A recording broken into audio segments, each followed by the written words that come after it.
Got all kinds of great T-shirts, 7.5, 8-ounce cotton, heavy-duty T-shirts with world-class silk screening. Fabulous stuff. And even for the ladies, got that turquoise buffalo vest, which is fabulous. Now, they're sold out of the buffalo skirts. You missed out on them, so. Warned you. Yeah, I did warn you. Yeah. So. And great hats and stuff. Mm-hmm. Buffalo baggies and stuff like that. Those denim shorts that you all wear this spring and summer. So call my brother at 1-800-272-1957. The Auto Body Express, sponsored by Nikon cameras. You might want to think about getting one of them. Sure. I got 4 of them. I'm hauling out there to Chinle, Arizona on Friday. 3 F5s, 3 F3s, and a 1 F5. You are ready. I am, yeah. And 3 Hasselblads. It's a safari, baby. It's a safari. 2 Gitzo tripods. Get out of here. No way. No. Double down. Gitzos? I'm just ready to go. You are absolutely the man. That's right. I'm Mr. Shutter. Get out of my Super way. bad. And 100 rolls of Fujifilm. I got your f-stop right here. And 10 rolls of that Polaroid film from my Polaroid backs on my Hasselblad. Yeah. Rolls of toilet paper? Oh, it just doesn't get any better than that, does it? No, how could it? How could it get any better than that? It can't. What will the I-Man be doing? What will the I-Man be I was doing? just wondering that. Be taking pictures for Volume 2 of our photo book. First one will be out from Random House here in June. Yeah. 2 guys, 4 corners, all those great shots we took of the Southwest. And shooting next year's calendar. Good grief. Man, I'm exciting. telling you. There's a mission. Well, the I-Man is on a mission. You are on a mission. Just doesn't get any better than that. No. So y'all call Fred, 1-800-272-1957. Saturday night, holy night, all is bright, all is right. Ryan, Murray, mother and child, all in here and so tender and mild. Sleep in heavenly peace, oh, sleep in heavenly peace. Imus in the morning. He's Don Imus during Imus in the Morning, right here on the home of Real Talk for the Mahoning and Shenango Valleys, 1390 AM, WRTK. You know, I mean, I'm leaving either tonight or in the morning. So. Where would you like him delivered gift wrapped? Well, we'll work all this out with Dana. Okay, What are you bothering the I-Man for? Yeah, don't bother me. Call Dana and she'll work it out with you, and I'll send you a check. we'll call Dana. So in other words, I have it now for $5,000. You've got it. And who do I make the check out to? The Kalamazoo Gospel Mission. The Kalamazoo. Well, give that information to her. Oh, no, I'm happy to do it. Merry Christmas, No, all of you. Same to you, bro. 10 minutes now till the hour. Daddy's drinking up our Christmas. Gonna be some hard times this year. No tree, or stockings, or presents. Just bottles of Christmas cheer. No new spaghetti for Mama. No toy train for Brother Jim. Daddy's drinking up our Christmas. Don't know what's gonna become of him. Imus in the morning. I had too much fun. Okay, I'd never moved into a Nobody Beats the Whiz until my personal trainer said, just go. I had so many gifts to buy, and the salespeople have great holiday gift ideas. I had such a great time. For the kids, Panasonic TV VCR combos for their dorm rooms. For my sister, the grandmother, a Nikon camera. Phil wants a Motorola cellular phone. What do I know about cell phones? Everything. Thanks to Nobody Beats the Whiz, I even activated. And the lifestyle section took care of gifts for my entire office staff in 15 minutes. What made me stop and think was when I was walking out the door, I noticed the large screen TVs. Of course, you can't miss them. It's not just the selection, the prices. Okay, both price and selection. An RCA 27-inch stereo TV for $395, and the Quasar Hi-Fi stereo VCR for $178.98. Tomorrow, they're being delivered and installed. You don't have to try anything on at Nobody Beats the Whiz. Everything fits. Wanted. A unique organization seeks motivated young men and women for a few open positions. Team players and highly competitive individuals preferred. Successful candidates will be placed in respected positions with unlimited opportunity for advancement. If this is the opportunity you've been looking for, call 1-800-MARINES. That's right. We're the United States Marine Corps, and we're looking for a few more to join us. Travel is required. Hi, I'm Pat Mulrooney. And I'll have local news and information, along with Stan Boney's First Weather and Bob Hannon's Big Board Sports. Weekdays from 6 till 10 a.m. during Imus in the morning. Right here on Real Talk, 1390 a.m. WRTK. Zero in on that. Now, How's that looking? isn't that a great calendar? Let's turn to January here. Let's just check her. Turn to January. Hell, all right. Let's see what we got there. I'll turn to January. Well, that's the first month I'm in? Yeah. January, that's a shot that my brother took with a Nikon F2. Yeah. And a 105 millimeter lens shooting Kodachrome 25 and underexposing it. Yes. And that's a rainbow over Monument Valley. Isn't that a great shot? That actually illuminates one of the monument rocks. It's fabulous. Now, February is a shot that I took when Deidre and I were at the Grand Canyon. Let me see if I can turn to that. In 1994, I shot that with a Nikon F3. Yeah. With a 35 millimeter lens, running that Kodachrome 25 through it, underexposed at 2 stops, and put it on a timer and ran over there and sat down on the edge of the Grand Canyon. Got an elderly homeless man in it. And this is the ultimate. Wearing- The Grand Canyon becomes Don Imus. Wearing a Resistol hat that I bought at the Man's Hat Shop in Albuquerque, New Mexico. Wearing my Wrangler jeans, my Lucchese cowboy boots, and my Auto Body Express denim work shirt. As you were on your way to Pat Golf's, Down there in El Paso, Texas, by a big screen TV. Now let's turn to March. March here. let's just see. I was down at Lamy, New Mexico, which is down the road there from Santa Fe. Yeah. This is shameless. And my wife Deidre says that'd be a great shot. Those sunflowers against that Santa Fe boxcar. Dadgummit, she was right. Look at that. And I said, honey, hand me my film and my Nikon. Let me shoot that sucker. Now, what film were you using at that This is moment? Kodachrome 25. I'll be damned. Underexposed, a stop. Let's go to against the law. Let's go to April. Against the law. Here we are in April. Well, this is a shot my brother took. Now, those of you who have been around the Phoenix area, this is Superstition Mountain. This isn't happening. This is from. Tell me this is not happening. This is from a side of Superstition Mountain that is seldom shot. Son of a gun. My brother shot that with a Nikon F2. Yeah. And he was unsure which lens he used, so. You ever use an FU? No, I guess not. Can I overdose on those vitamins? Let's go to May. Let's go to May. Man. Look at that. This is one of the great pictures ever taken of Monument Valley. Yeah, it really is. You can talk about your Ansel Adams. You can talk about your Ernest Haas. Whoever took a better picture of Monument Valley than this shot? I don't know. 8-year-old Sean O'Brien. with a fling camera. My brother and I we'd hired an Indian. Look, Daddy. We'd hired a Navajo Indian guide, and we rode up there on horseback, and we packed the tripods, the Gitzo tripods, up the mountain there, and we had them set up, and we're ready to shoot this. And I walked back to one of the horses to get some cigarettes, and a storm came up, and my brother shot this shot. Is that a great shot? Yeah, that is. What month now? Please skip to December. All right. Well, let's skip right over to Do my now. favor. There is a... Let's go to December. Oh, man. Yeah, great. I was Soothing. driving along the road there in northern New Mexico. What were you driving? Throwing vodka bottles out the window. I forget what it was because this photograph comes from 1976. Yeah. And I saw this, and you know what drew me to this picture? No, what? Were these fresh tire tracks. Mm-hmm. But there was no evidence of anybody being there. Ooh, one of those crop circle Get the things, Ouija huh? board out. And you looked at this and said, I think I'm out of blow, right? And I That's what drew you to this picture. 1976. Snow. Some of you folks around the country may not be aware of this, but the I-Man did have a cocaine problem at one time. Snorted half a Peru. And now this is a great shot. You get 13 shots in this calendar. This, my brother and I went to Sedona, Arizona. Am I supposed to turn the page now? Yes, to January '97. This is actually a good story right here. My brother and I hiked up. My brother and I hiked up to Red Rock Crossing, dragging them big old heavy Gitzo tripods and all those cameras. That's quite a feat. And this is a triple exposure shot with Kodachrome and a Nikon camera on a Gitzo tripod. Wow.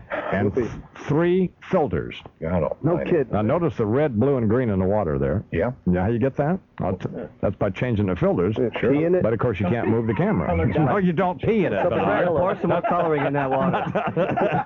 Fred, a little more red, please. Unfortunately, that's the way the water actually looks there My now. arm's because getting tired. That's fine. So, My ears are getting... So, This has got to be against the law. so that's a great calendar. It's 1957. And by the way, each one of those photographs comes in a box set that you can order for 1957. They obviously are suitable for framing. These sets are numbered 1 through 500, and they have the Auto Body Express seal on them, which is a little outline of the turquoise buffalo. Yeah. And me and my brother Fred will actually sign these prints. Oh, man. And ship them. But if you wait to order them, you're not going to get them. So give them a call out there in Santa Fe, 1-800-272-1957, all brought to you by our friends at Twin Lamb Vitamins. God, This is pathetic. This is. I'm embarrassed. will they let you take those headphones to prison? When you're up for mail fraud? Hey, It's the I-Man down there. hey, Fred. What was March and April again? Eva was a dreamer, never got it right. Died and lived in color, lived in black and white. Faithful as a magnify, hung up on a song. She cried down to the breakfast nook, Lord, there's something wrong. Something wrong with the people. Something wrong with the people. Something wrong with the people. The middle of the people is gone. Imus in the morning. See, that's what we want on this program, because it's not Meet the Press or Nightline. We want some yucks out of these people. You got him. You're right there. And I thought Buchanan was charming, and He was. of course O'Brien then has to come in and slam him, suggesting that if he gets elected, his mom will be eating dog food. Right. Where's your mom now? What is She's in she? South Dakota. Is she watching, do you suppose? Or Yeah, she'll be watching Did it. you buy her a television? Yeah, on a black and white. She's got anything she wants. Well, yeah, of course. By the way, I'm a little upset. What's wrong? I heard you say that Tim Russert is your favorite guest, Yeah. and then you told me I wasn't in your top 10. So because we're on C-SPAN, Charles, Yes. I am withdrawing my quest to become one of your top guests. And I have a statement. Well, it's clear that you've withdrawn that you're not making that effort. You have a statement? Ultimately, I had to look deep into my own soul, Oh, man. standing aside from the expectations and enthusiasms of others, because I believe I have a bond of trust with the American people. You're on CBS Sports and Entertainment Tonight. You don't have any bond of trust with anybody. You're right about that. Yeah. You're talking? You're the guy during the Oscars who stands outside of Spago's with a mic and talks to Swiftly Lazar. I guess he's You not should with try us. to get into Spago's. They would know who you are. Here's the point. Who you were. Here's the point. Yeah. I think he was Swift. You didn't think it was funny, huh? No. Here's the point. It's not funny. See, Tom. I don't feel a need to have to get into Spago's. That's where I'm at, because I'm beyond that. You are beyond that. I don't need to get into Elaine's, for example. So I don't need to get into Morton's. Do you need to get into anywhere? I don't need to get into anywhere. Morgue. That's why I don't wear a watch. Right. Well, Yet- I have one on this morning, but normally What do you got? I have a little tasteful little. It's a Las Vegas Rolex. Anyway, yet, you don't want to go to Spago's, which, by the way, it's Morton's, not Spago's. Oh, whatever. Yeah, you'll take a picture of the Grand Canyon. Why is the Grand Canyon about you? The Grand Canyon would just be the Grand Canyon. We're talking about my brother's Auto Body Express calendar, which, by the way, I promoted on ET. But there's still a few hundred left, and you can call Fred this morning at 1-800-272-1957, although there are not a lot. Is that a great calendar, though? it's a great calendar, but why is the Grand Canyon about you? Why can't it just be the Grand Canyon? Seriously. Don't you think, and be honest about this, and you can jump in here, Charles, don't you think it's a more interesting picture with me in it? Well, I think that it's an Imus calendar. Yeah, So why wouldn't an Imus appear in one of the shots? I don't think that's excessive at all. I'm sorry, Pat. I must disagree on this particular point. Can I take off my Joseph Abboud coat? You can take off anything you want. You're a hunky guy. In this December, Charles hitting on me early this morning. in this December shot, I would live there tomorrow. your mom is in that house. You are just shameless. What if my mother was sick? What if she was not feeling Your well? mother is in that house eating dog food. Thanks to Pat Buchanan and the Republicans. All right, it's time for the national news. And here with all that stuff is my friend Charles McCord. Good morning, Charles. Good morning, I-Man. Congress has signed already a short-term spending measure that was going to run out at midnight Monday. And unless something can happen in the interim, then the government will go into a shutdown on Tuesday. Well, what happened to the temporary spending bill, or is that the same thing? That is what will be going to the president today to extend the one that runs out We're already under a temporary extension, but it's going to expire midnight Monday, so another one has to be put in place to continue the government through sometime in December. What's the one that Bubba said he was going to veto? These that are headed his way today because they contain certain provisions that the Republicans have put in to try to satisfy conservative Republicans who don't want Mr. Clinton in the process at all until he agrees to do something to balance the budget. Science diet for Pat's mom. That's essentially it. This is good radio. This is really fascinating. Oh, man. You guys spent 45 seconds. I guarantee you that if someone called in now, they wouldn't know what you were just talking about. It doesn't make any difference. And when the Democrats here's bring the power, thing. Here's the deal. Don't point at me. You're pointing at me. Here's why I'm one of the most powerful. Here's why I'm one of the most powerful people in this country. Because I don't care what people want to listen to. I'm not Howard Stern, and I'm not going to put lesbians on the air and spank them or have women come in here and take their clothes off just because somebody thinks because that appeals to them or because people like you would like that. Is this getting ugly? If I am interested in how our government is going to function, then I'm going to talk to Charles about it. Amen. If people don't want to listen, I don't care. On a day that C-SPAN's not here, do you think you'd spend 45 seconds? Absolutely. I listen every day. Okay. Yes. You would spend 45. Absolutely. Are you yelling at me? Yes, I am. Are you guys armed? Yes, they are. Okay, fine. I apologize. This is turning into an. It is. It shouldn't have to be ugly. I'm asking. No, you've made it ugly. You made it ugly by discussing something that. Nope. Tell me what you were discussing. Grow hair. Oh, that's really cool. It would have been his pom-pom. That is real. You are 5 years old. Poo-poo, Don. Poo-poo. If we go to the skating, we can tell you where to put Brian Boitano's gerbil when you're working. Yeah. No, that'll be enough. This is what's wrong with this country. Andy Rooney this week has trained his fading vision on the state of children's television. Andy? Have you been watching this Beavis and Butthead? Yeah. I have. Yeah. It's been creating quite a stir. Right. I don't know about you, but frankly, I like it. Yeah. I think my favorite episode was when the boys, Beavis and his pal Butthead, sneaked into a drive-in theater and began peeking in cars to see if they could catch couples engaged in sex, and found the snaggletooth woman with an ass the size of Dade County going full bore astride an apparent famine victim in the back of a van that bore the warning, "If this van is a rockin', don't come knockin'." Right. Well, both lads got instant Woodrows, of course, which quickly expired when the van's occupants caught them peeking and tried to kill them. A real chub douser every time. Right. Yeah. But undeterred, the boys simply went off to while away the rest of the evening watching Megadeth, huffing a couple of cans of PVC pipe glue, and swatting a few frogs into the cheap seats with baseball bats. Right. Hijinks indeed. Now, after watching these fellows for a while, I've decided that there's not an awful lot of territory left for children's TV to explore. No. Unless Mr. Wizard instructs Johnny in how to construct an atomic bomb out of common household cleaners. Right. Or maybe Barney entices his gaggle of cloying Stepford urchins into performing strange rituals on him in the treehouse. I guess Sesame Street could pose a few new simple arithmetic problems, like these I have on my desk here. Oh, good. Let's see. Rufus is pimping for 3 girls. Andy. If the price is $65 per trick, how many tricks will each girl have to turn before Rufus can pay for his $300 a day crack habit? Here's another one. Oh, good. Jose has 2 ounces of cocaine. Right. He sells an 8-ball to Mustafa for $220 and 2 grams to Billy Bob for $130. Right. What is the street value of the balance of the coke if he doesn't cut it?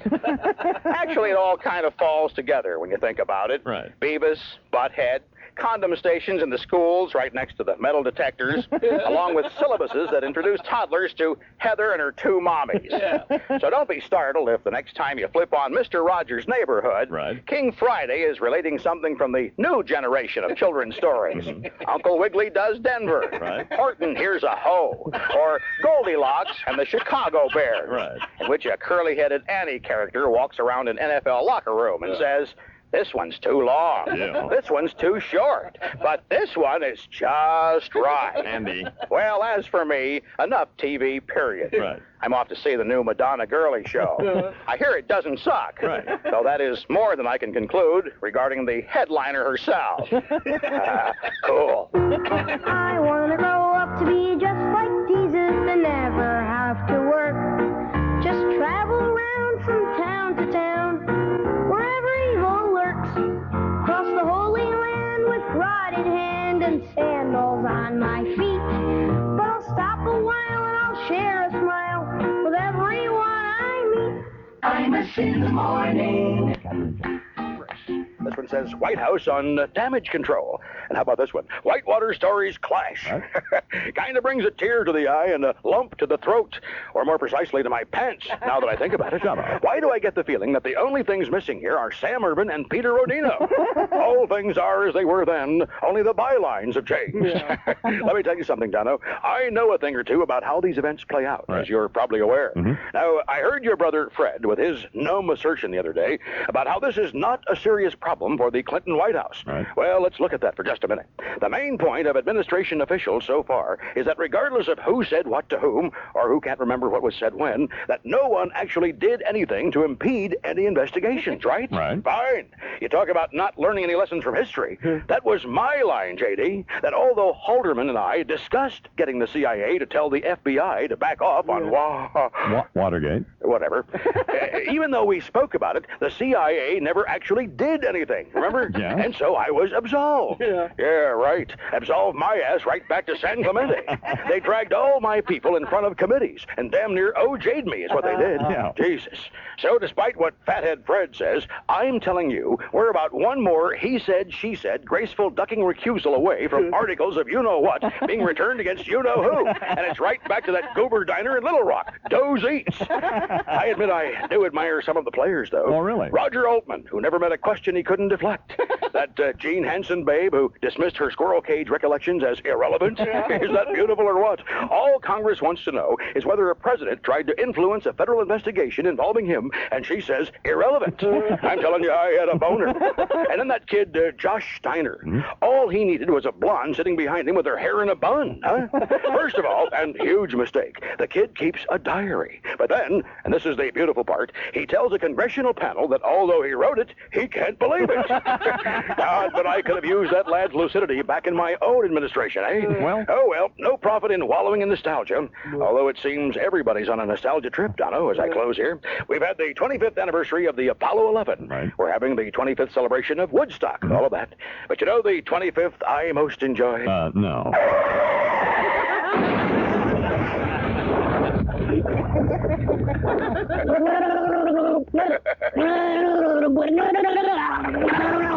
Ah, yes, 1969. Landed on the moon, drove off the bridge. Just lest we forget, Imo? Shut up. And I won't even go into the 25th anniversary in which you participated with that profile in the silver anniversary issue of Penthouse magazine. Well, the one that also features Jeff Gillooly tanking Tanya. What were you thinking about, you moron? I thought I was going to have to be hosed down by the Orkin man for just holding the damn thing. And there you have another unflinching look at the world through a dead Dick's eye, you know, that of Dick Nixon, a deceased president of the United States. All right, on the eye line from across America, Ron in Little Rock at 1-800-370-IMUS. Good morning, Ron. Good morning. How you doing, baby? Oh, babe. How things in Little Rock? Glad to have you in Little Rock. You got your mouth full of that Tyson chicken, do you? Hey, we're coming to Little Rock on January 9th now. January 9th, I'll make a date. We'll be in Memphis on the 8th at B.B. King's Blues Club. And then we'll be at, where are we going to be in Little Rock, do you know? Negative. Is that Dozy dump? It hasn't been resolved yet. Okay, well, Hunter Thompson nearly shut that down. Who's your favorite guest, Ron? I'd have to go with O'Brien. He comes up with his zingers pretty good there for, you know. I'm kind of at a disadvantage because I haven't heard Greenfield. But, you haven't heard Greenfield? No, but I really like O'Brien. Thank you, Ron. That's what, and so we have a Christian vote here, really. What this is, I'm interpreting this as an exercise in anti-Semitism from Ron in Little Rock, frankly. So you heard Russert? Christian vote, yes, not anti-Semitism. Hey, Ron, have you heard? Well, you love the baby Jesus. That's all that matters to us. Ron, have you heard Tim Russert? Yes, I have, as a matter of fact. And you're voting for O'Brien over Russert? Indeed. All right. All right. Thank you, Ron. Now, Ron, we'll see you in Little Rock. All righty. All right, let's go to Bob in Vermont. Good morning, Bob. Good morning. How you doing, baby? Pretty good, and you? I'm all right. I got to go with Pat O'Brien. Oh, this is, this is crying out loud. So what? This is on. Why? Because he gives you hell. Well, yes, but I mean, anybody can do that. I'm an easy target. Everybody in this program beats up on me 4 hours a day, 5 days a week. Thank you, Bob. Oh, this is disgraceful. Get off that phone, Bob. Two in a row. All right, here in your New York area. Old Lorraine's on the phone. How you doing, Lorraine? Okay, how are you? Help mercy. Hi, Lorraine. How are you this morning? Oh, shut up, Pat. How's it going, Lorraine? All right, Lorraine, who's your favorite guest? Jeff Greenfield. Oh, okay. All right. I rest my case. Jeff Greenfield. Yeah. What's wrong with Russert? Nothing but he's second. And forget the first guy, Ron. If he'd ever heard Greenfield, he's not a listener. You can't count his vote. That's true, yeah. Yeah. All right, let's go out to Pat O'Brien's hometown, Simi Valley, California. Hey, John, what's happening, Here's baby? John from Simi Valley. Good morning, John. John, how are you? I'm fine. Who are you? The guy you were listening to on the radio. Hey, John. Yeah. Who's your favorite guest? Greenfield. Well, all right, that's 2 for Greenfield. 2 to 1. And, So Jeff and I can almost rest our case here. and 2 for O'Brien and none for Russert. Yeah, None for Russert. That's right. Ye gods. What's the matter here? Well, all right, well, here's Tim Russert to sing now. Well, a redneck nerd in a bowling shirt was a guzzling Lone Star beer, talking religion and politics for all the world to hear. They ought to send you back to Russia, boy, or New York City one. You just want to doodle a Christian girl and you kill God's only son. I said, has it occurred to you, you nerd, that that's not very nice? We Jews believe it was Santa Claus that killed Jesus Christ. You know, you don't look Jewish, he said, near as I could figure. I had you lamped for a slightly anemic, well-dressed country nigger. Now they ain't making Jews like Jesus anymore. They don't turn the other cheek the way they done before. He started into shouting and spitting on the floor. Lord, they ain't making Jews like Jesus anymore. He says, I ain't a racist, but Aristotle Onassis is one Greek we don't need. And them niggers, Jews, and Sigma News, all they ever do is breed. Now wops and mix and slopes and spicks and spooks are on my list. And there's one little heeb from the heart of Texas. Is there anyone I missed? Well, I hits him with everything I had right square between the eyes. I says, I'm gonna get you, you son of a bitch. You spouting that pack of lies. If there's one thing I can't abide, it's an ethnocentric racist. Now you take back that thing you said about Aristotle Onassis. Can't keep it. And all they ain't making Jews like Jesus anymore. We don't turn the other cheek the way we done before. You can hear that honky holler as we hit that hardwood floor. Lord, yes, so ain't making Jews like Jesus anymore. All right. Keep it country now.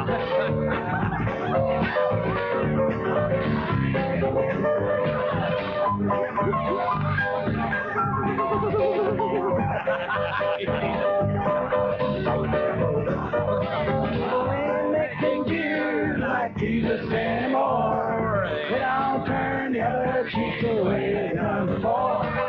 Hear that honky holler as he hit that hardwood floor. Lord, they ain't making Jews like Jesus anymore. Everybody, they ain't making Jews like Jesus anymore. They ain't making carpenters who know what nails is for. My friend, Kinky Friedman and the Texas Jew Boys. We will try to get rid of Pat O'Brien coming up. And here he is after a busy morning on a Today Show and so on, where he blew a national radio program off to talk to a bunch of shut-ins and senior citizens. Tim Russert, good morning, Mr. Russert. Good morning. Now that the threat of war is over, I did have time to look at this Esquire article. Yeah. And the picture is particularly striking. It looks like a Tussauds Wax Museum parody of the American Gothic, for Christ's sake. Yeah. I mean, let me, are you trying out for the World Wrestling Federation? If your radio sounds funny in the morning, you're listening to Imus in the morning. Well, that picture was actually taken in a room in my house. So. Would you wear this outfit in to see Bob Dole? Yes, I go ask Bob Dole what I wore in to see him. Barney Frank, I understand, but not Bob Dole. Imus in the morning. Weather story for Youngstown and vicinity: cloudy today with a high near 37. Cloudy tonight with drizzle or freezing drizzle possible overnight, a low around 30. Cloudy Tuesday with morning drizzle or freezing drizzle, possible high near 36. And mostly cloudy on New Year's Day with a high of 33. Currently, it's 37 degrees in Youngstown. Think of this music as depression, an illness that robs you of joy, pleasure, and sometimes even the will to live. Depression is caused by a chemical imbalance in the brain. This understanding has led to new treatments and new hope. To learn more, call 1-800-717-3111. This public service message brought to you by the Ad Council and the National Alliance for Research on Schizophrenia and Depression. 1390 AM WRTK. With Big Board Sports, I'm Channel 33's Bob Hennon. Steelers advance on, crushing the Colts 42-14. Pittsburgh 29 unanswered points in the second half. The Steeler machine rolling into New England now on Sunday, 12:30 against the Patriots, which will have 2 weeks to get ready for this game as they had the bye. And early, the odds makers like New England, maybe just because they're at home. Patriots a 3-point favorite. San Francisco's defense stymies Philadelphia in inclement weather. Niners blank the Eagles 14-0. The matchups look like this, aside from Pittsburgh and Indy on Saturday at 4 o'clock. Denver and Jacksonville. Broncos already a 12.5-point favorite. And on Saturday at 12:30, it'll be San Francisco at Green Bay. Packers a 4.5-point choice there. In the Sunday 4 o'clock game, Carolina and Dallas, where Dallas on the road will go into that game a 5-point favorite. The YSU men's basketball team home tonight after being on the road for a while. Absolutely. Well, now that I think of it, that might not be a bad idea. Could be a good photo op, gain more ground with African Americans, put some distance between me and Colin Powell. Why don't you just get O.J. to kill Colin Powell? My Beavis, that would be illegal. Yeah, I guess that would be a bad thing. No, I didn't say it would be a bad thing. I just said it would be illegal. I thought that like O.J. only killed white people. Exactly.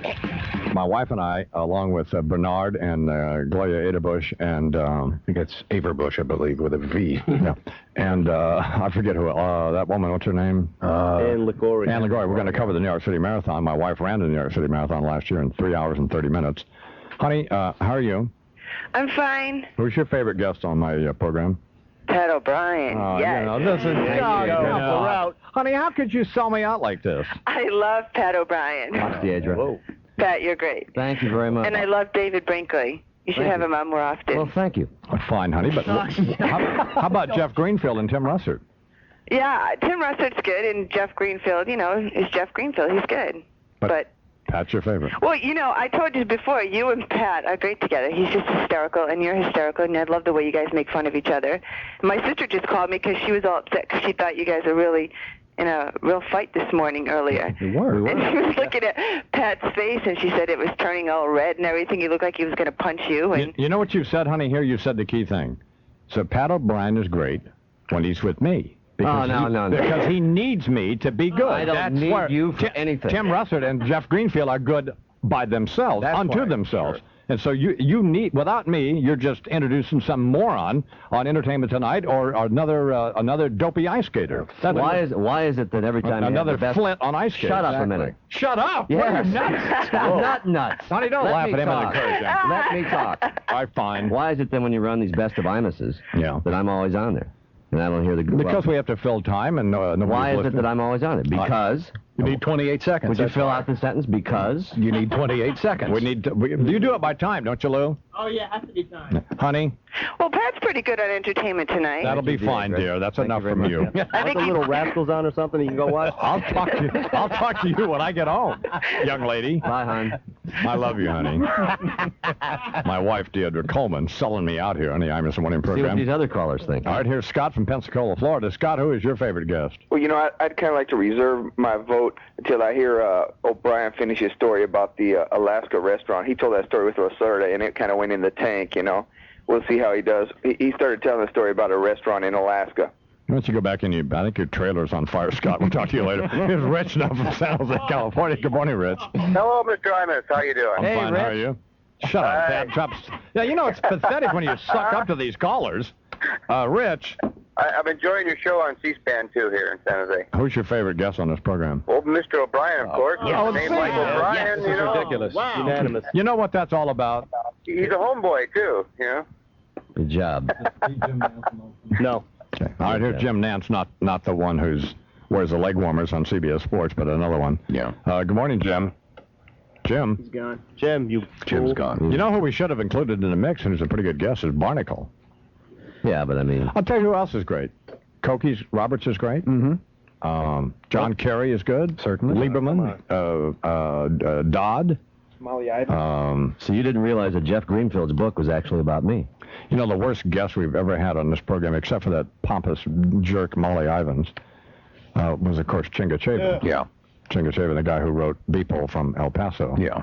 You had an author on one time who went on forever, too. What was that guy's name from Miami? Yeah, you know, I forget his name now. He writes the detective books. I'm not sure. Wasn't Tony Hilliman. No. Albuquerque. And then you had some guy on, you guys had a discussion about Korea for about 13 minutes, which didn't really sell, I didn't think. No, but you know why? Because you didn't serve in the armed forces like Charles and I did. I served in the... What were you in? ROTC. Well, I was in the Marine Corps, and Charles was a nurse in the Army. Let me just, I have an honorable discharge from the United States Army. Probably a Section 8, though. Well, I wasn't hanging out in bars kissing men. Not then, no. They reserve that for later in life. Yeah. Well, thank you very much for appearing on the program. Yeah. And I'm frankly, knowing your fragile psyche and how essentially insecure you are, I'm frankly glad you won the guest off this morning. Thank you very much. I'm glad I did too. You are, in my own estimation, and Charles too, you're an adequate guest. Some of these suck-up listeners who, you know. That's right. By the way, I forgot to mention that my golf tournament's on VH1 this weekend. Fairway to Heaven. I'm begging you to get out of the studio. Really, I am. 2 days. Fairway to Heaven. Fairway to Heaven. Tomorrow, 4 to 6 on CBS. Pat O'Brien has left the building.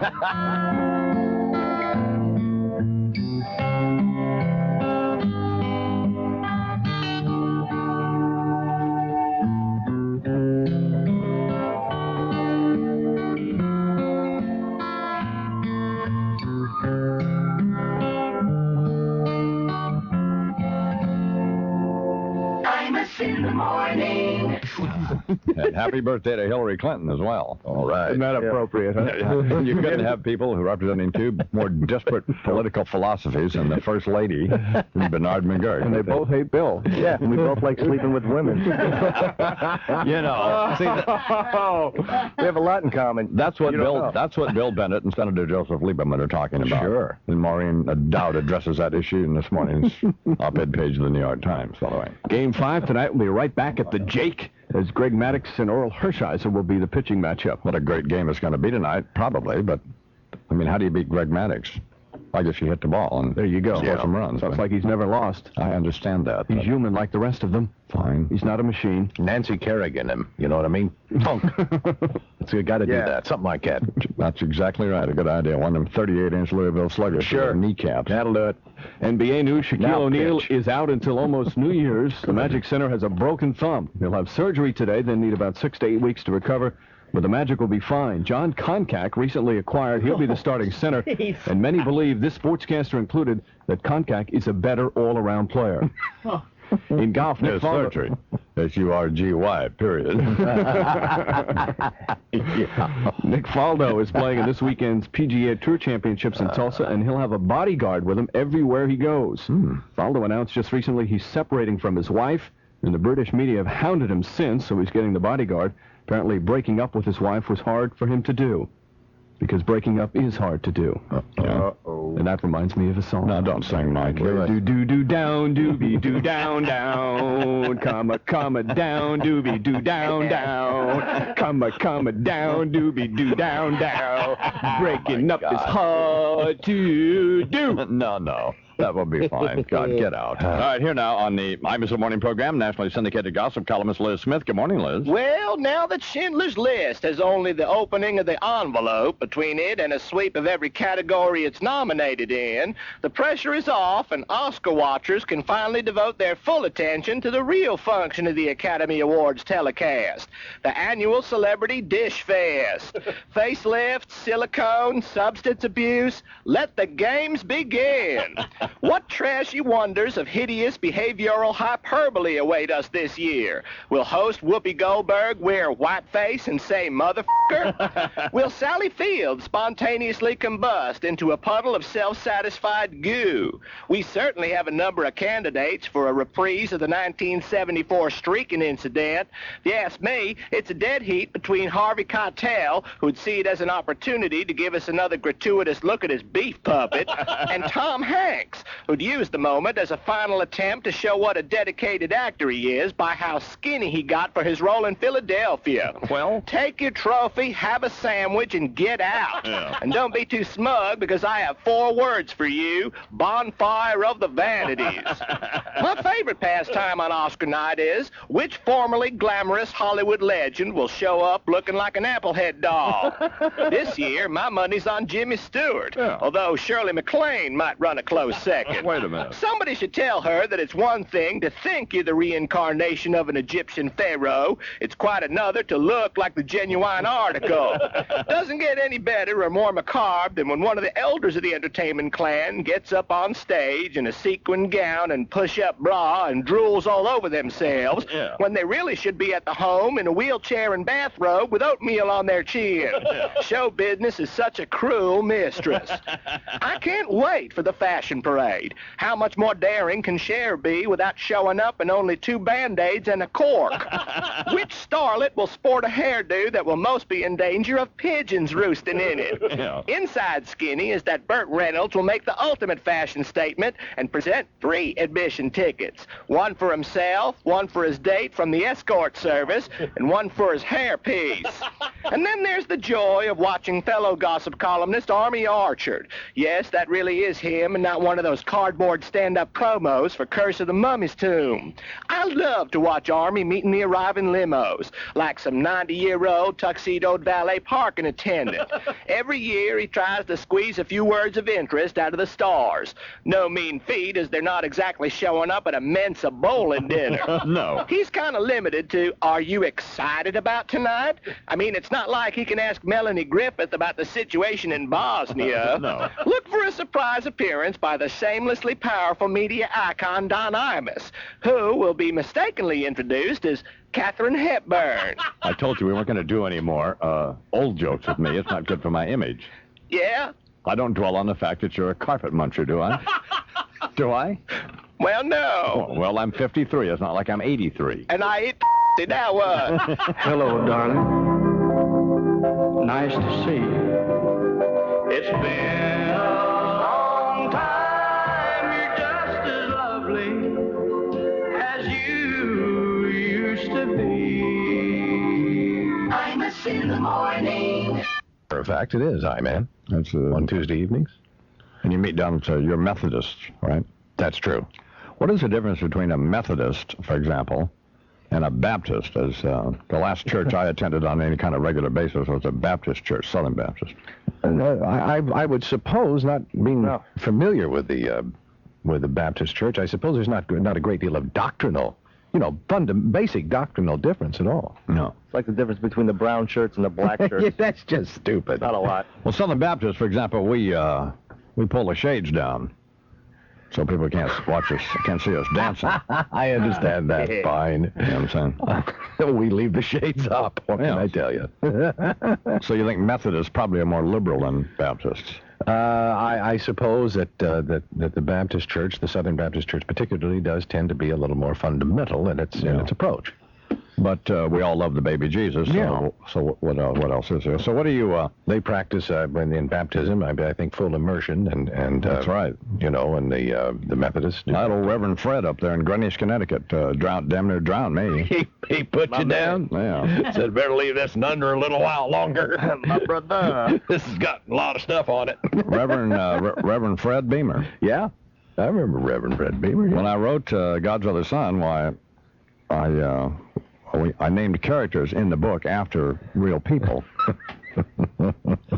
But it wasn't. It was and Gleason Fry. Yeah. He was the choir director. Yep. So we just named we named one of Billy Saul Hargis' mentors in Del Rio, Gleason Beamer. Gleason Beamer, right? Yes, that's exactly right. Yeah. So well, what? So what do you study now? Are you in the Old Testament or the New? Where are you? In the New Testament, in the book of John, man. The Gospel. Gospel of John. The Gospel according to John. And we got a bunch of holes there, right? What are you talking about? Well, when you stack it up against Matthew, Mark, and Luke, I mean, there's not much they all agree on, is there? A few things, but there are similarities. There are things that appear in in the Synoptic Gospels. It also appears in the Gospel of John. But his is more deeply theological. Not as many tricks in his. There are a couple of tricks, yes. What David Copperfield thing going on? Why do we refer to them as tricks? Why do we refer to them they were as, tricks. I mean, you can walk on supernatural events? I would suggest if you can walk on water, that's a hell of a trick. Yeah, I can't argue with that. Of course, it was a matter of faith when Jesus did it, but yeah.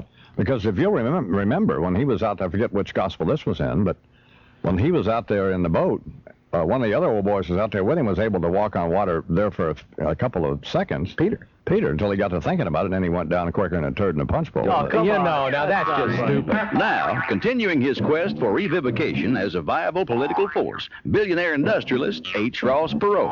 And I could take a couple of cues along those lines from this old boy who's got himself on the cover of Time magazine, Amos. Ralph Reed. You hip to this fella? Yeah. Head of this Christian Coalition outfit? Right. Ain't seen anybody since old Joe Goebbels who knew any better how to work a room, Amos. Shut up. They got about 14 million goobers who all got Jesus in a bottle on their mantle. Or one of them pictures of him with the eyes that follow you all over the place. Or a bumper sticker that says stuff like, "My president is a Jew who can re-roof your house," or something along those lines. Here's my question, Amos. Just what does Ralph Reed want? I can answer that for you. Everything from Key West to Prudhoe Bay. Or from that picture on Time, just maybe a fuel oil truck and a silo of fertilizer. Now, you're the first one to know, Amos, that I'm for changing the government. But I don't know whether yanking out the Constitution and dropping in Deuteronomy is a way to go, do you? I mean, I love the baby Jesus just as much as the next fella. But I get a butt pucker when folks start saying they know what's right or wrong with the country because they've been talking to God on the internet. And he says to meet him at a diner in Albuquerque to discuss whether or not to endorse Bob Dole. That there's having a few angels in your outfield, as far as I'm concerned, Amos. Well, my view is keep the manger out of politics and politics out of the manger. Did Jesus ever run for anything? Well, not even when he should have been running for the county line, Amos. No, sir. But anyway, like with most of these folks that pop up now and again, it's just about inevitable that some guy with a telephoto lens will catch him somewhere doing the Prayer Well Waller with a reject off of the Jerry Springer show, and that'll be that. You know, like that Jim Baker bozo with Jessica Hahn. But for right now, these folks are as serious as Kathleen Turner on a fudge cheese blend. They're closing in on 2 million members, a $25 million budget, faxes, modems, uplinks, downlinks, sideward links, you name it. And they got everybody from Lamar Alexander to Phil Graham falling over each other to be the first to drop their damn drawers for them. I say time for a third-party candidate while we still got the first two parties left. And with that in mind, Amos, I'm announcing on your show that from now on out, I'd like to be referred to as Brother Ross. And I'm switching around my slogan to fit this here new reality. See what you think. All right. Ralph Reed make you nervous? There's another way to go. Vote Matthew, Mark, Luke, and Perot. Much obliged for having me on your show, brother. You jug-eared little geek. 2 words for you, Amos. Not happening. It was set on the greatest day they have ever known. Brother, only Jesus can change things like that. It rose dark. It sets in a brightness and a glory like you'll never begin to know. What are you telling me? I'm telling you, if you'll take that nail-scarred hand, I'm telling you, if you'll put it in yours, I don't care if you're a church member or a drunk or an alcoholic or a drug addict or your own age, he'll lead you to heaven's gate through the gates of pearl on the streets of gold. Imus in the morning. Rich in the lather, he screams at Bernard to call up Dan Rather. Give me a D. D. Give me an A. A. Give me an N. N. Dan Rather. I don't think referring to Dan Rather as a well-dressed nut is the way we want to go here. That's my colleague. That's not what we're looking for here. Sorry. All right, here. Man, God. He is the... Well, here he is now, the America's Anchorman. Dan Rather. Good morning, Mr. Rather. Hey, good morning, Imus. I love it. I'm so pleased you got those Hutto Hippo cheerleaders out. They're not exactly the Dallas cheerleaders, but I love them. Well, thanks. How are you? I'm doing great. Boy, what a show you've had this morning. Terrific. Put Pat Buchanan on at 6:45, Bob Dole at 7:30. You remember what Molly Ivins said about Pat Buchanan after he made that speech at the Republican convention last time? No. Said he sounded better than the original German. How is she doing? Is she still cribbing folks? Oh, yeah. Of course, Dan Jenkins, our friend, has claimed for years that she's been ripping him off, but maybe maybe it's vice versa. So, it seems like, Mr. Rather, every time we book you, something happens over at CBS, and they're not related. So what do you make of 60 Minutes folding up here like a $2 suitcase over this Brown & Williamson tobacco company? Oh, Imus, you're tough. But, what can I say? They said they folded. I guess I shouldn't say that, but they did. They said they caved in because of something the lawyers call tortious interference. Did you read that? Yeah. Well, I'm going to share something with you. This will be exclusive for you. The real problem here was when Don Hewitt was a little boy, he was bitten by a tortoise. Yeah. And he's been traumatized ever since. That thing got a hold of him, wouldn't let him go. Yeah. Well, Forrest Sawyer was on, I don't know if you saw it or not, on Nightline last night. And I love Forrest. I don't know, been just almost exercised over this whole thing. But seriously, it's sort of chilling, isn't it? Well, I don't like it. I mean, what can I say? I don't like it at all. But what is the story here, Dan? Well, the story appears to be, and I got to be careful. For one thing, we're all taking these courses in home appliance repair now because it's retraining for the Westinghouse ownership of the network. So I got to be a little careful. But on the face of it, this looks like that the lawyer said, "Don't run this thing," and that Don Hewitt, my friend Mike Wallace, had to bow away because when ABC News folded in the face of a threat by a tobacco company to sue the daylights out of them. Actually, the tobacco company had done so. That it chilled the lawyers. It didn't chill Don and Mike and the guys at 60 Minutes, but it chilled the lawyers. But I do have good news for you. Right. What they've done is taken Mike off this tobacco story, and they put him on a really tough, no-holds-barred interview with Fran Dresser, the nanny. And he's going to be asking her questions like, if you were a tree, what kind of tree would you be? What color do you like? You can look forward to that, so don't worry about them. They're going to stay tough. Well, this story involved this guy, I guess, who worked for Brown & Williamson, right? Right. And he had one of those employee contracts, like I, by the way, have at Infinity Broadcasting, where if I ever leave here, which I have no plans of doing, of course, I'm not allowed to talk about what I know about the company. And I guess he had the same thing at Brown & Williamson. So he was going to go on 60 Minutes and apparently spill his guts about whatever he knew about Brown & Williamson. And so what the lawyers were concerned about was that the tobacco company could sue him, but it wasn't because the 60 Minute story was inaccurate, was it? Well, that's what they say. And that's their story, and I hope they stick to it. No, I believe that to be the situation. The only problem with that for us is that, as a news organization over the years, we put on all kinds of people. We put on mafia people. We're talking about, in dark, and so they can't be identified. And for people in the witness protection program who are not supposed to talk, from time to time, we've interviewed them on the air. I can't dilute this thing, that I don't like the way it makes us seem. I think, in fact, that Don Hewitt and Mike Wallace and the others in 60 Minutes had no choice because the lawyers say, we're not going to let you do this. But it doesn't make us look good, and I don't like it any time we back down, back up, back away. I suppose that's one of the things wrong with me, that I don't like the look of it. But if I know these guys, and I think I do know them, that they'll be back. They'll find a way to report this story and report it pretty well. Of course, here's what people like me wonder, is how are we ever going to find out what's going on unless we can put these people on who are willing to, tell their stories and stuff. Well, that's exactly the point. I mean, that, if you wait for choir boys and others just to speak up about what's going on in the world, you're not going to really find out what's going on.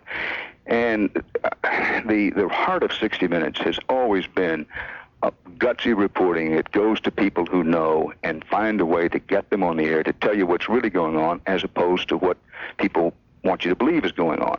Now, it's fairly clear to me that the tobacco companies, for whatever reason, have an awful lot of things they don't want people to know about. And if we can't use this technique for getting to the facts, to getting the truth of what's going on in there, reporters go around knocking on doors saying, hey, what's going on in there? If we can't use this technique, and if 60 Minutes can't do it, won't do it, who's going to do it? I joke about it, but I am worried about it. Well, I hadn't paid much attention to it. It was a front page story in the New York Times yesterday, as you obviously know. Then I was watching Nightline last night, and And it just occurred to me that it was, in the words of Forrest Sawyer, just chilling. And I don't mean to belabor this point. I know you don't have anything to do with it, and I'm not trying to, beat you up about it, or anybody else at CBS for that matter. But well, we probably deserve to be beat up about this. Now, as for Forrest Sawyer, he's a good man, but I'd have liked it better if he's jumped on ABC when they folded. This strikes me as not one of his better moments, because this started when General Motors got NBC News to fold in the face of a threatened lawsuit about that truck blow-up deal. You remember when they blew up a truck? Yeah. Well, NBC News was right about that story, that some of these trucks manufactured by General Motors exploded into flames when hit from the side. They had a good story. NBC had a very good story. Now, they went too far. They did what they shouldn't have done by faking a truck blow-up. Exclamation point. They couldn't get it to blow up when they wanted it to. Yeah? No, so they faked it. Well, but when General Motors jumped all over them and really drove them to deep cover and made them fold, then the tobacco company says, that's the way you get these news people to stop doing these exposés about our products that we don't want people to know about. So the tobacco companies then put the heat on ABC News, which folded like an accordion. And now they put the heat on CBS News and, well, said, I'm not part of the management. It's a good thing I'm not. I suppose we'd probably be in trouble in court all the time. But said, I think that people like Bob Sack and other lawyers who deal in First Amendment cases, that they're generally right when they say, look, if you believe in your reporting, if you believe you've got the stuff, don't fold. Take them to court. Make them force you in front of a jury to do what they want you to do. And I'd rather take my chances in front of a jury than to take my chances in front of corporate lawyers, because let's face it, the lawyers never want to run a story. They can't get in trouble if you don't run a story. So if you come to them with a story and say, what do you think, should we run this? 9 times out of 10, they're going to say, oh, no, you shouldn't run this. It might be tortious interference or some other gobbledygook reason.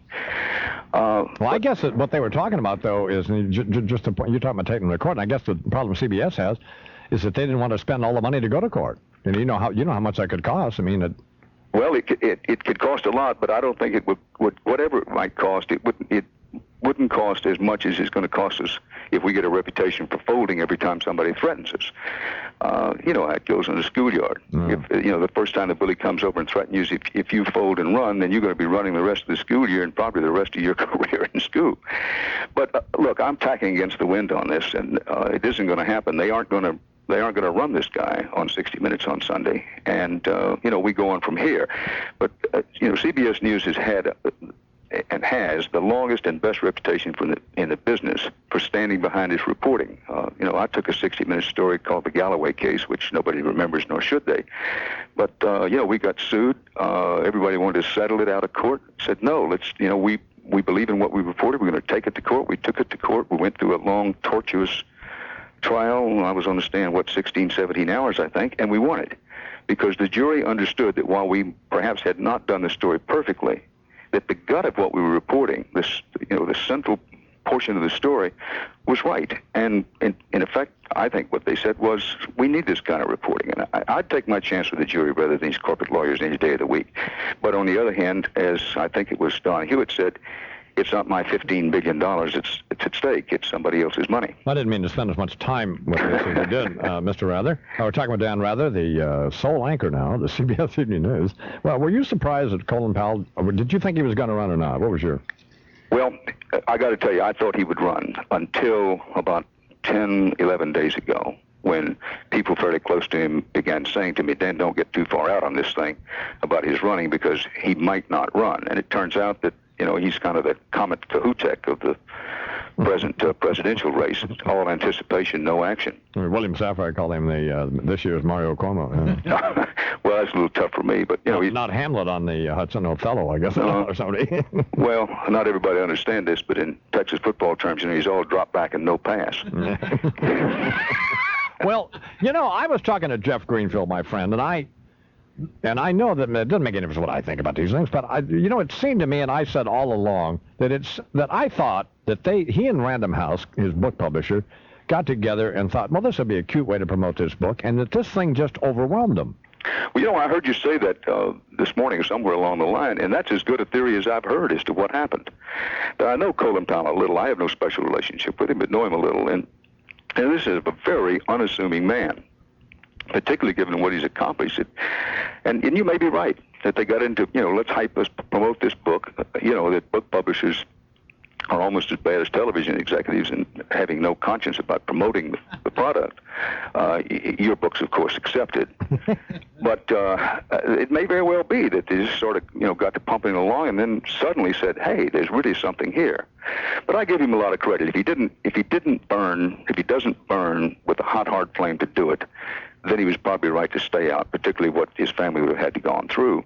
And now what we're left with is a field, both on the Republican and Democratic side, it's going to be, it's going to be pretty hard to stay awake for this campaign for a while, don't you think? Well, I don't know. We had, as you mentioned, we had Pat O'Brien on. Pat O'Brien is here, by the way, one of your colleagues from CBS Sports. So do you know Pat? Know him well, and I love his newspaper column. He will not leave the studio, and we've urged him to do so for over an hour now. But Dan, I thought I was the well-dressed nut. but we were talking with. I thought Pat Buchanan was good this morning. He loosened up a little bit. I don't suppose he has any realistic chance of getting the nomination. Well, listen, it'd be a mistake to underestimate him. If Pat Buchanan had Ross Perot's money, you'd probably be looking at the next president of the United States. This guy's a very sharp politician. I've crossed swords with him, many, many times. And I noticed on this morning's program when somebody raised Watergate and Iran-Contra, that he kind of quickly gave you the history of Watergate and Iran-Contra, a little like the history according to Hans Christian Andersen of those two events. But he's a smart, tough politician, and he is hitting a lot of the emotional buttons of rank-and-file working people in the country, and I wouldn't underestimate him for a second.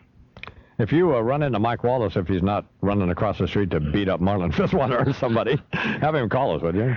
I think that's very unlikely. I don't understand this business of, he made a big deal of getting, or somebody made a big deal of getting dissed by Marlon Fitzwater. But I think being dissed by Marlon Fitzwater is like being kissed by Sandra Bullock. I mean, I wouldn't turn down either one. That real honor, that is, don't you think? I know exactly what you're saying. Dan, thank you very much. Well, listen, I want to give you one exclusive. All right. This business of folding in front of this tobacco company, it may all be a plot to get Mike Wallace to pierce his ear. Ed Bradley did that in his demographics.